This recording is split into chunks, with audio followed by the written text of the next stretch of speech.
মই আগৰ ভিডিঅ'টোত কৈছিলোঁ যে ফেশ্বন এণ্ড টেক্সটাইল ইণ্ডাষ্ট্ৰিটো ৱৰ্ল্ডৰ second largest economic earn industry হয়। দেন অলছ' বহুতে এই ইণ্ডাষ্ট্ৰিটোৰ কথা ইমান ডিটেইলছত নাজানে। ডেটছ ৱাই বহুতৰে এই ইণ্ডাষ্ট্ৰিটোৰ প্ৰতি বহুতো ভুল ধাৰণা আছে বা বহুতে ভুলকৈ কাম কৰি গৈ আছে বা ছ'চিয়েলি ভুল বস্তুটোৱে একচেপ্ট কৰি গৈ আছে। চ' আজি মই ডিছকাছ কৰিম ফেশ্বন ইণ্ডাষ্ট্ৰিৰ ওপৰত থকা কিছুমান ভুল ধাৰণা। হাই, মই Dipjyoti Baishya and welcome to my channel.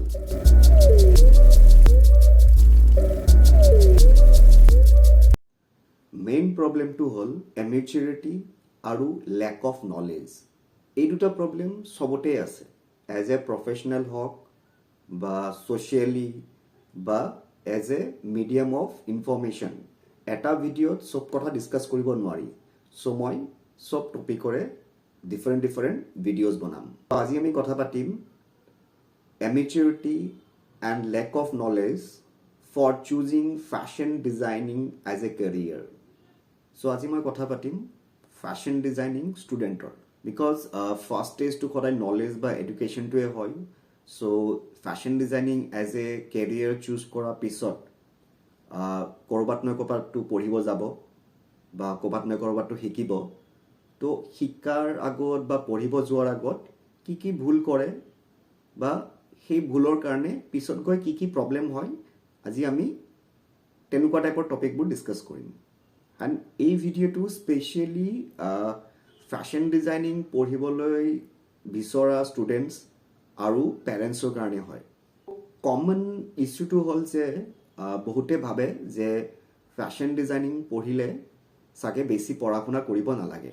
কিন্তু কথাটো হ'ল যে যিকোনো প্ৰফেশ্যন এটা শিকিবৰ কাৰণে, জানিবৰ কাৰণে বা এজ এ প্ৰফেশ্যনেলি কামটো কৰিবৰ কাৰণে পঢ়া শুনাটো কৰিব লাগিব, নহয় জানো? এণ্ড তাতে যদি প্ৰফেশ্যনটো কোনোবা এটা ইণ্ডাষ্ট্ৰীৰ লগত জড়িত, তাতে বহুত টেকনিকেল কথা থাকে। চ' অফক'ৰ্ছ পঢ়া শুনাটো কৰাটো দৰকাৰ।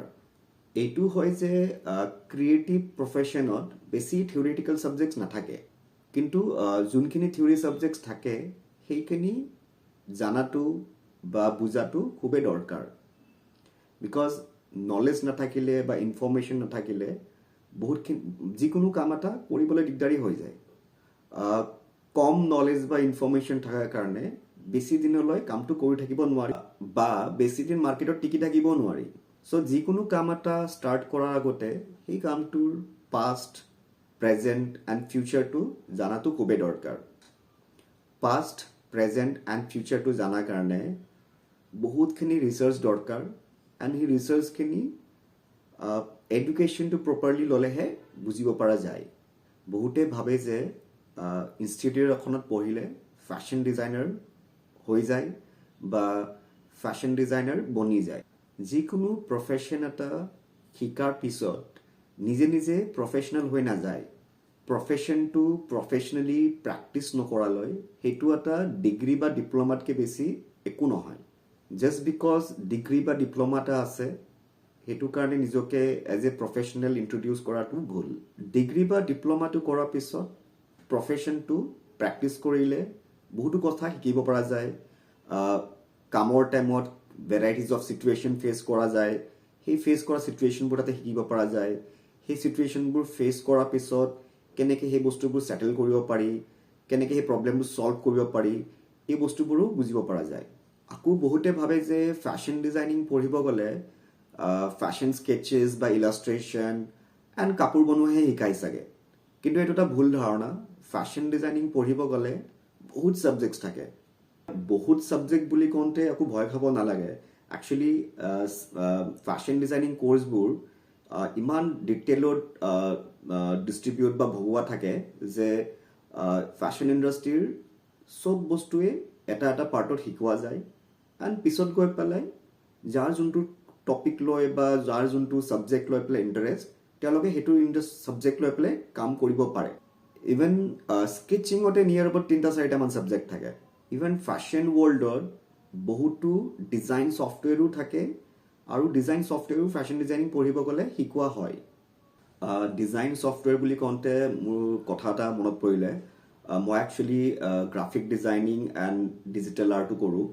এণ্ড বহুত বছৰ আগতে মই কিবা এটা ছ'চিয়েল গেডাৰিঙত মোক এজন মানুহে সুধিছিলে যে তুমিতো ফেশ্বন ডিজাইনিং পঢ়ি আহিছা তো তুমি গ্ৰাফিক ডিজাইনিং ক'ৰবাত শিকিছা নেকি চ' ইণ্টাৰেষ্টিং ফেক্টটো হয় যে ফেশ্বন ডিজাইনিং যেতিয়া পঢ়িবলৈ যায় তাতে গ্ৰাফিক বুলিও ছাবজেক্ট এটা থাকে এণ্ড গ্ৰাফিক ডিজাইনিং ৱৰ্ডটো বা গ্ৰাফিক ডিজাইনিং প্ৰফেশ্যনটো লৈ পেলাইও বহুতেৰে বহুত মিছআণ্ডাৰষ্টেণ্ডিং আছে চ' এদিন মই গ্ৰাফিক ডিজাইনৰ ওপৰতে স্পেচিয়েল এপিছ'ড এটা বনাম বহুতে আকৌ ভাবে I am good in drawing so' I can be a very good designer কিন্তু মই কথা এটা কওঁ যে ড্ৰয়িং আৰু ডিজাইন দুটাই বেলেগ বস্তু বাট য়েছ যদি আপুনি ড্ৰয়িঙত ভাল হয় তেতিয়াহ'লে ফেশ্বন ডিজাইনিঙত বহুতখিনি হেল্প হয় চ' যদি ডিজাইন এণ্ড ড্ৰয়িং ছেম নহয় তেতিয়াহ'লে কি হয় নহয় জানো চ' ডিজাইন এণ্ড ড্ৰয়িং